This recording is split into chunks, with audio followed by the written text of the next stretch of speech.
네, 안녕하십니까. 유한타증권에서 금융업 담당하고 있는 정태준입니다. 오늘은 보험 7월 먼슬리 자료를 기반으로 한 유한타 수땡이 말씀을 드리도록 하겠습니다.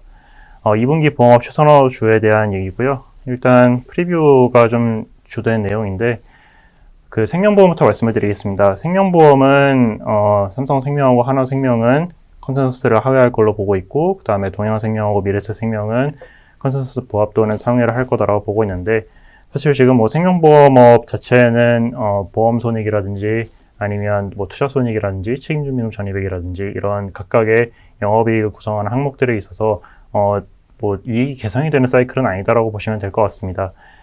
그 보험 손익 같은 경우에는 지금 그 여기 밑에 나와 있는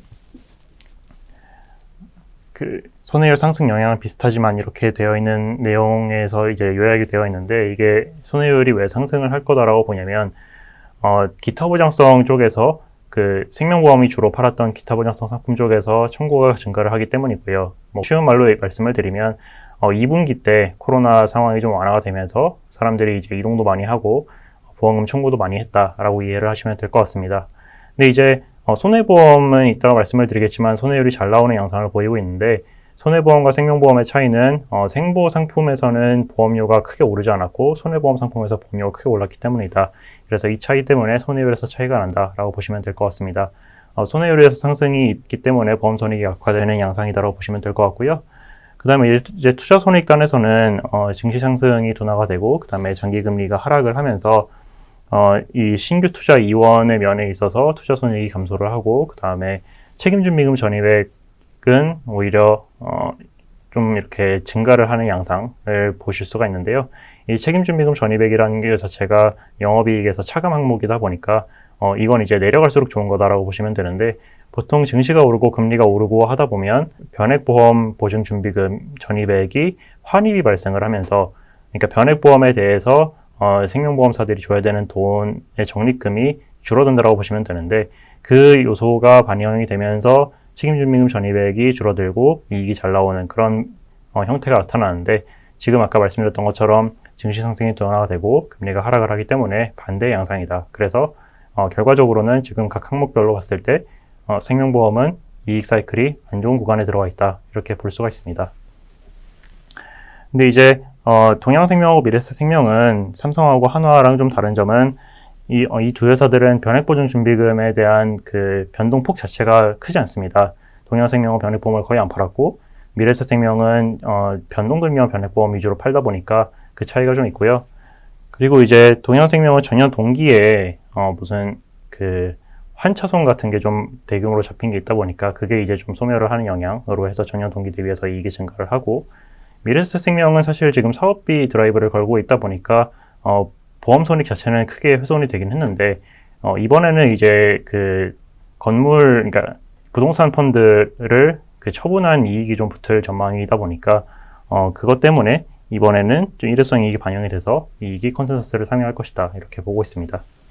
네, 그 다음에 이제 손해보험을 말씀을 드리면요. 손해보험은 전년 동기 대비해서 증익하고, 그 다음에 컨센서스를 상회하는 회사들이 삼성화재, 한화손해보험 이렇게 나타날 예정인데, 이 차이는 이제 사업비를 얼마나 썼냐의 문제입니다. 지금 아까 처음에서 말씀드렸던 것처럼 손해율은 보험료 상승 영향으로 인해서 다들 개선이 되는 양상으로 보일 것으로 예상을 하는데, 이제 사업비율 같은 경우에는 지금 현대해상하고 DB손해보험이 IFRS 17에 대한 대비를 하기 위해서 좀 많이 드라이브를 걸고 있는 상황입니다.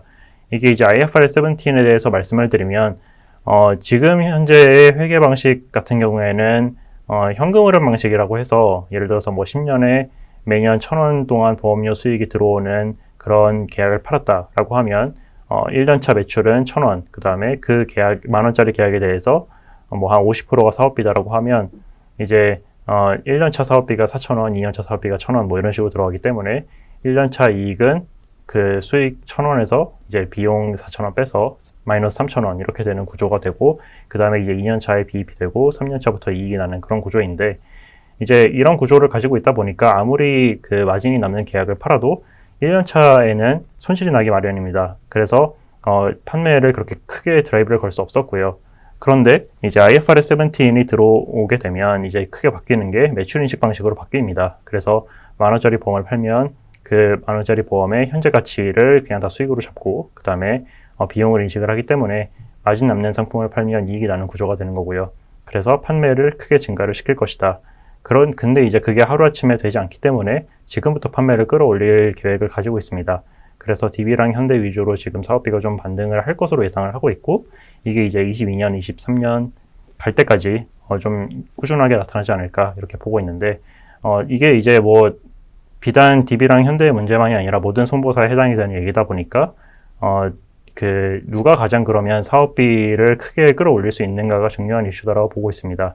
그래서 이제 DB가 아무래도 사업 비율이 기본적으로 낮다 보니까 그만큼 더 여력이 있다 이렇게 보고 있어서 이번에 목표 주가를 올렸다고 보시면 될 것 같고요. 네, 그리고 마지막으로 재보험에 대해서 말씀을 드리면요. 재보험이 지금 보험업 내에서 가장 선호하는 업종입니다. 그러니까 코리안리를 최선호주다라고 보시면 될 것 같고요.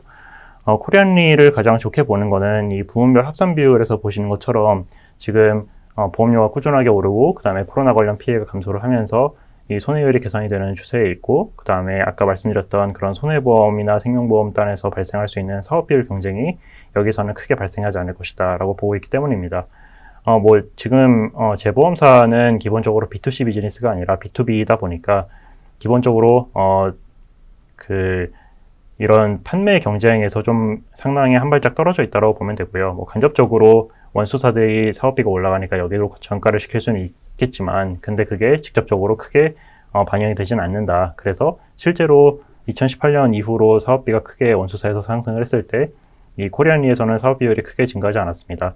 그러한 경쟁력을 가지고 있기 때문에 지금 현재 가장 편안하게 가지고 갈 수 있는 종목은 코리안이다 이렇게 보고 있습니다. 네, 자세한 내용은 자료 참고 부탁드립니다. 감사합니다.